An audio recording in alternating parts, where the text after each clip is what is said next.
Right, if you're just joining us right now, you're watching TVC Breakfast, and on the first segment today, we're talking African football. The Africa Cup of Nations is going on, or is ongoing in Gabon, and Africans are watching. Even Nigeria, that is not there. Many Nigerians are disappointed, but they're still watching to get to know what's really going on and who's going to be the African champion this time around. Now, we have with us in the studio discussing this, a sports journalist, Chukwuka Izemuna has been with us in here. And we also have, joining us from London, Shogi Tosh, a sports consultant, has been with us.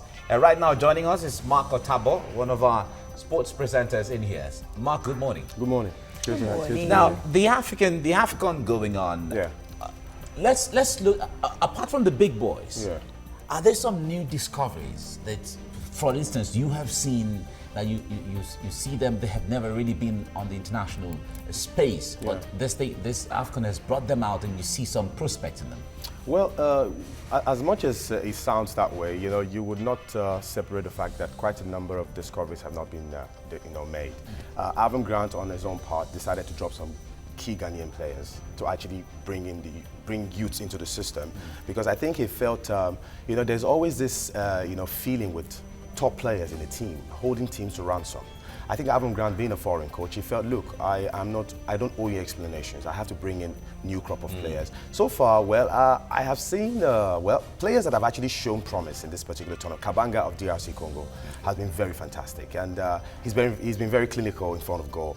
And I sort of enjoy his style of play. And I also understand that there's this particular, I can't remember his name now, from Mali, very young, and he showed a lot of promise while playing against his team in the tournament. And so far, it's not been bad, but there have been some very crucial historical moments with the Egyptian goalkeeper being the oldest, 44-year-old, and yesterday he was jumping about like a 16-year-old, and people were wondering, what's this guy on? And he's the only surviving goalkeeper because all the other goalkeepers are injured.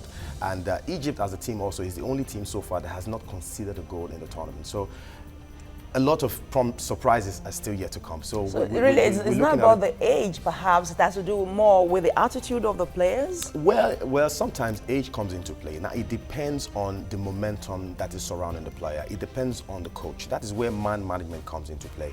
No matter how old the player is, if he's the only one available, a coach that understands football, there's a way, you tilt the mind of that player to understand that, look, this is a tournament. You don't have to look at your age right now. Just do what you have to do for the country and for the team. And at the end of the day, you see results churning out. Because why? He's been able to listen to instructions and do what he's supposed to do. Yeah, because I want to bring back the issue of Sunday Olise and the Vincent Enyama case that happened here in Nigeria. Some kind of petulant attitude, you would say, between the coach and the goalkeeper. First of all, Sunday Olise, for me, was a fantastic choice for the Super Eagles. I'll tell you why. We have always been clamoring for the made in Nigeria, prospect to come into play. Amaju Pinnick did not do a bad job by bringing him into the country. He was trusted with the fact that he was an ex-international. He's trusted because he's done fantastically well for big clubs like Borussia Dortmund back in the day while he was playing. He's been trusted for that fantastic goal against Spain at the France-Nigeria World Cup. And you discovered that while he came into the picture, the only mistake he made was the fact that he did not settle down to understand the language of Nigerians. They supported him quite all right, but you needed to be a bit patient with your rash decisions. That is where man management came into play. His man management was very poor because you're coming into a team where you have a Vincent Enyama who was very committed. Nigerians love that guy. Come rain, come shine, Vincent Enyama is in camp. And now you want to choose a captain. You feel he should be dropped for an Ahmed Musa. When did Ahmed Musa join the Super Eagles setup? Even if you're going to bring him into play, at least make him an assistant, captain. So when he's on the or even some kind of consultation with the guys who have been on ground. Yeah, you see, Sunday Olise got it wrong the moment he allowed bad blood into the team. You don't do that. Let me quickly divert a bit. Diego Costa recently had, issues with going to China.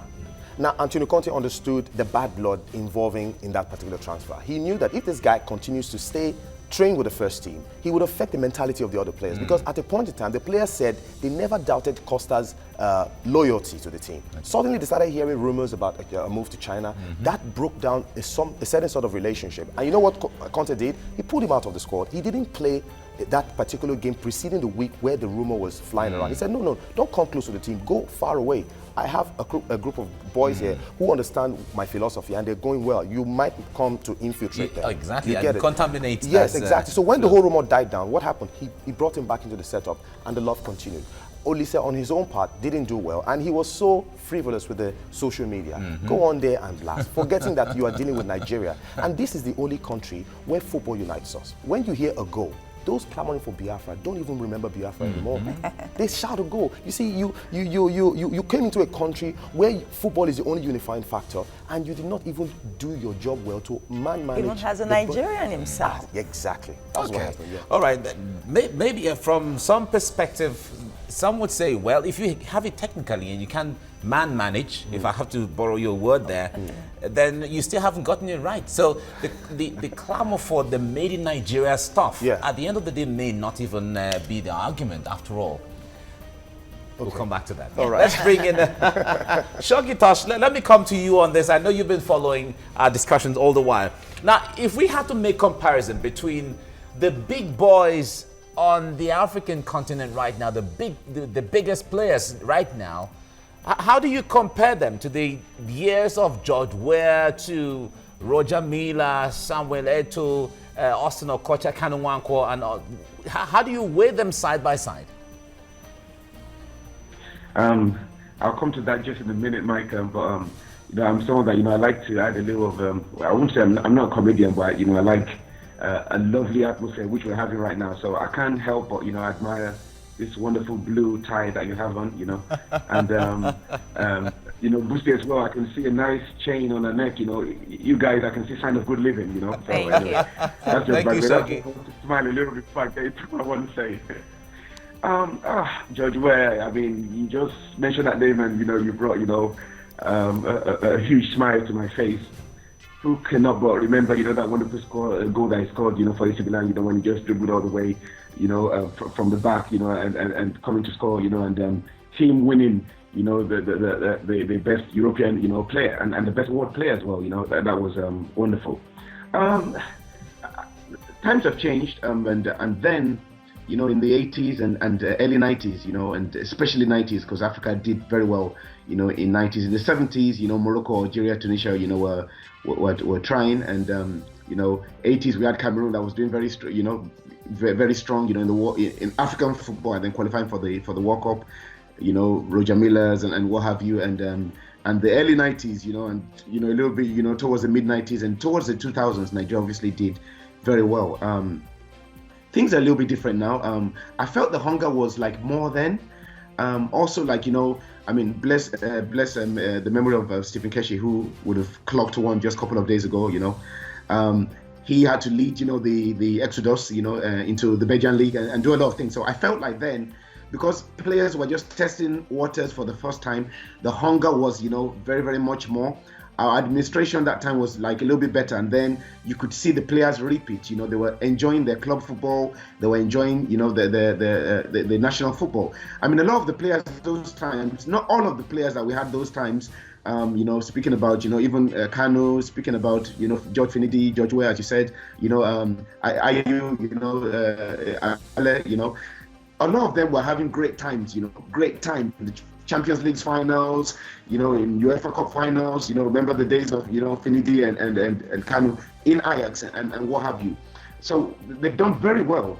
But now, it's kind of drying up, it's kind of drying up. We still have, very, very good players, There's still Yaya Toure, and a lot of good players are doing well, but I don't think it's the same as the 80s, the 90s, and the 2000s. Shogi, you did mention that the times have changed really, and more money now. You have more money to throw around.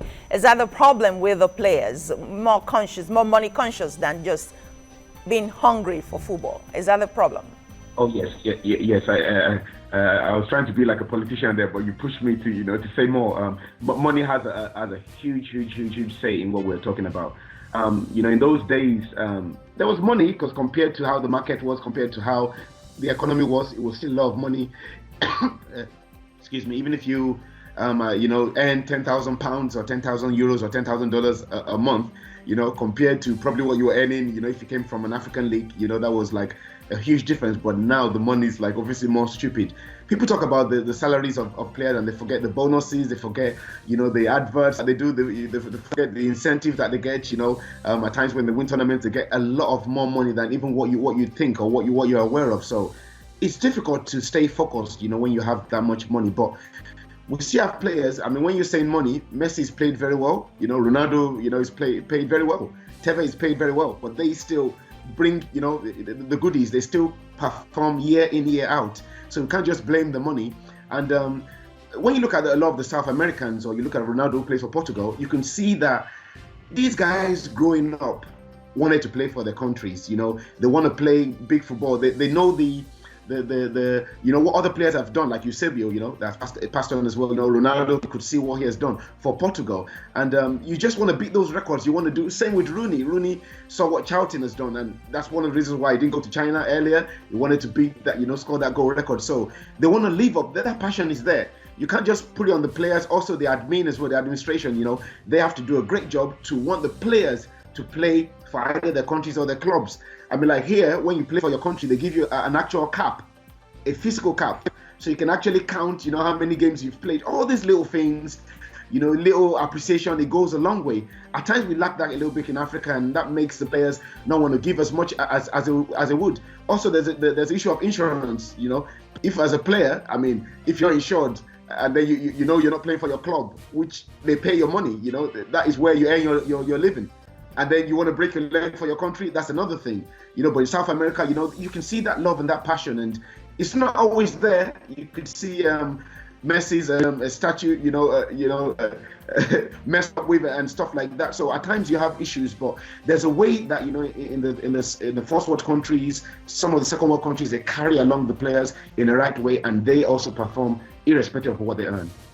Some people have really wondered that, is this a case of neo-colonialism when it comes to football, where our footballers in this part of the divide are being poached by the Western world with more money, really? Anyway, okay, are we going on break? Yeah, maybe that question will be directed to Chukwuka, but when we come back on, let's go on a break, and we come back on the program and.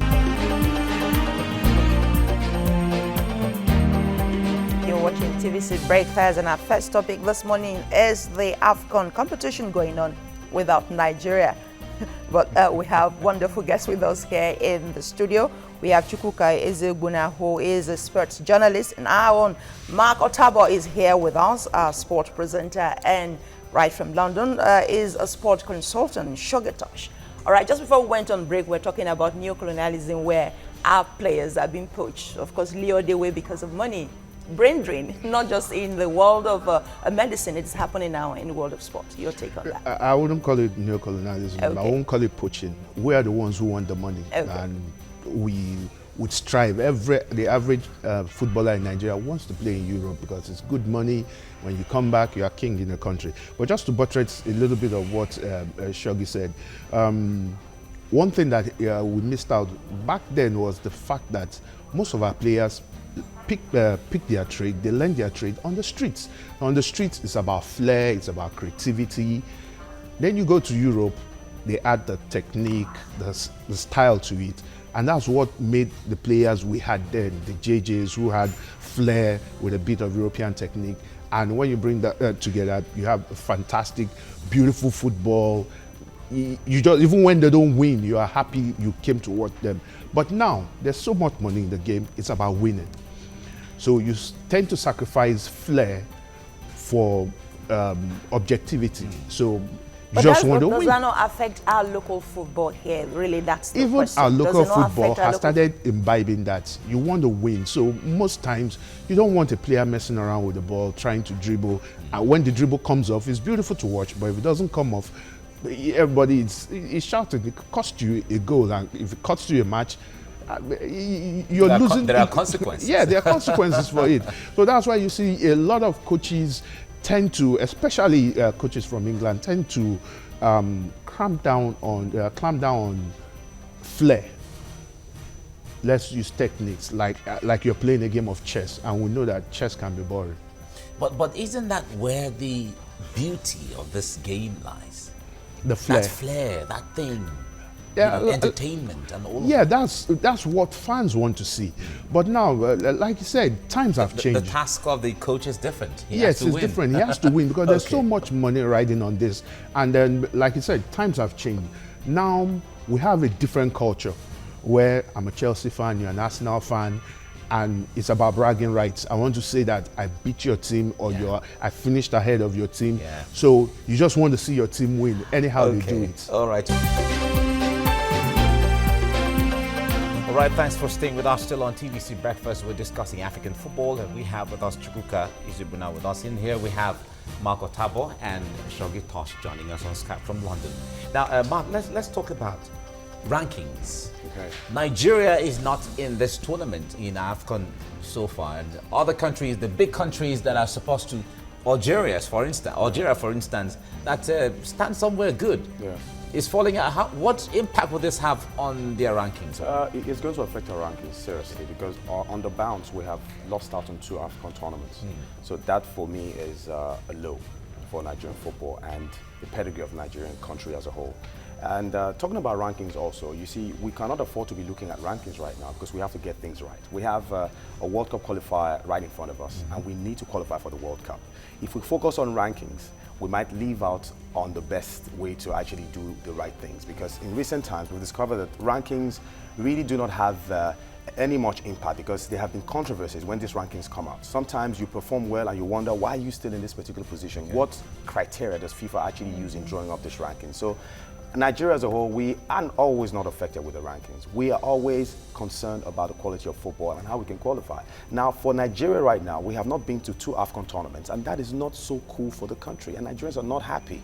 Yes, people will say, well, the competition wasn't like it used to be because Nigeria is not there, but I disagree because the competitiveness is so clear that even if we're not there, you could still see some flair, you could still see some action. And the Senegal, you have Sadio Mane doing the job, Egypt, Morocco. Hervé Renard actually coached Ivory Coast and got the Nations Cup the last time, but this time around he eliminated them with a lone goal victory while he's coaching Morocco. So you can see the whole beauty is still in play. So talking about rankings, it really doesn't come out so good when it has to do with us, but we've enjoyed some beautiful rankings at some point when we do well. But when we don't perform well, trust me, now that we're not in this tournament, it's going to really, really affect us. Wow. Okay.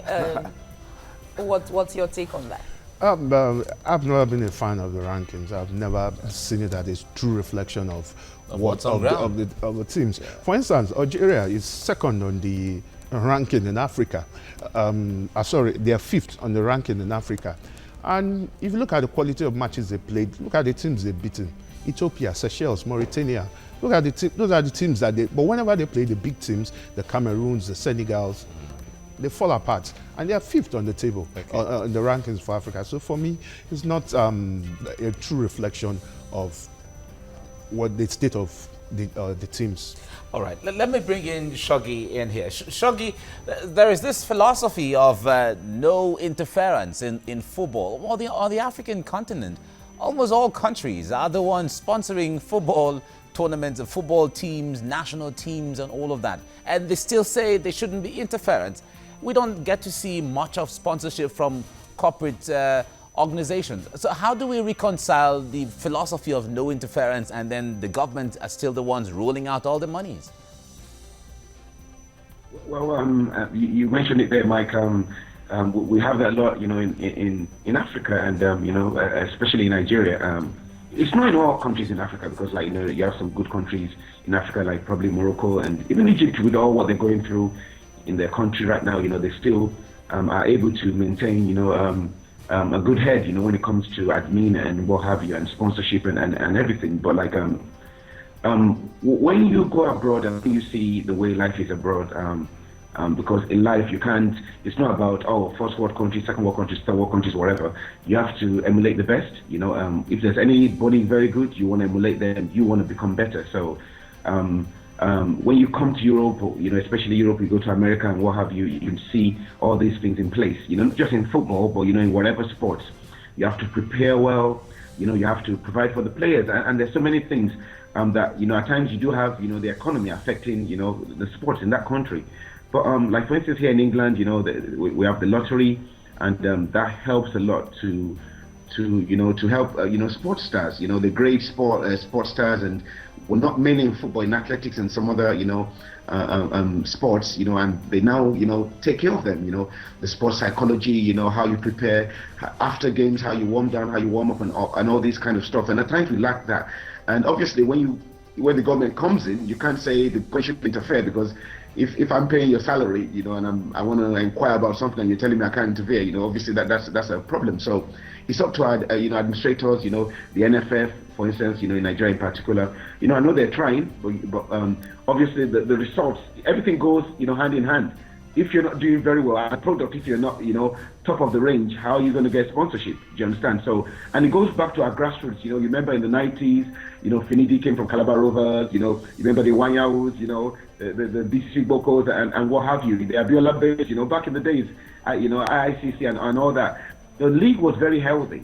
Do you understand? And that reflected on the national team. So it's not just the national team. You're talking about the ladies as well. You saw what happened, not going back, when they were not paid after the one, at their, African, championship. So all these things are very negative, marks on the nation, and sponsors will not, queue up for stuff like that. So we have to get our house in order. You have to see as a product. So Nigeria is a product, Super Eagles is a product, the Falcons are a product, so we have to, make it, attractable. And then obviously how we manage funds and all that, we have to make sure that, we do a lot, and all these things, they help. Here, even when sponsors help out, they always insist that, the money has to go a lot to the grassroots. They have, dots that, you have to follow. So these are things that we have to emulate. We're talking about this so far, and we need to get it right, in Nigeria and in Africa as well. Okay. All right, Shogi, let's talk about African coaches. Which of them is doing it for you right now? Mark mentioned Evergrande, perhaps Nigeria's Roar. I do like Evergrande, obviously, as a Chelsea fan, he did coach Chelsea before, and what I admire about him is, like, he's not like an extraordinary coach. You could see that, he's a good, a people manager, if I can put it that way, a good person manager, similar to Harry Redknapp or similar to Sam Allardyce, who would, they've got their, obviously as a coach you have to go through, get your badges and know what you're doing, but they're very good with people, and when footballers have big egos, so if you know how to manage that, you see that they'll do well. So it's been interesting to see how he's been handling Ghana, obviously, and it's been announced that after the tournament he's probably going to leave Ghana. Maybe they're still going to try to hold, if he has a very good tournament, maybe they hold on to him and make sure that he goes to the World Cup. But I've been very impressed with Abraham. I can see that Ghana hasn't peaked yet, and you can't count Ghana out because obviously they've lost their scorer yesterday, to injury, and you never know what's going to happen. But I've been impressed with him, I must say. All right. Chukwuka, we have to round off, but I have to ask you this as we close. Which country do you think is going to go home with the cup? Wow. It's a tight one, I know.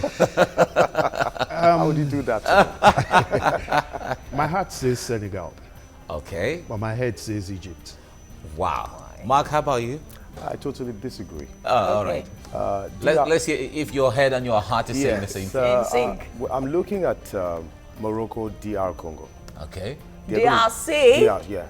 Really? Yes. Why? I'm telling you, because you see, DRC are a very disciplined team. If you watch them play, they play cohesive football. There is no stylish, kind of play in their team. They are very cohesive when they play. They are very compact. Sorry to cut you in. Yeah. If you look at Egypt, they've got way so much experience. They know how to handle the big occasions. They never get faced. Like you've noticed, they've not considered any goal. They've not been playing fantastic football. Exactly. But they just know how to manage situations. When you think... Shogi did mention that earlier, really. When you think they're not going to get the job done, you just be surprised. They came to Nigeria. They're like the Germans, maybe. Yeah, they're effective. All right. Okay. Now, Shogi, thank you. But let me ask you, just in 1 second, which country are you tipping to take the cup home? I'm thinking Senegal, but then they have to cross that hurdle with Cameroon, which is going to be a tough one. Okay. All right, Shogi Toss, thank you very much for joining on the program. And Senegal, DRC. DRC, Morocco. Yeah, yes, Morocco. Morocco. Thank you very much for coming. And Marco Tabo, thank you very much for coming as well. Thank you very much. All right, we'll go on a break, and when we come back, we'll be discussing another topic.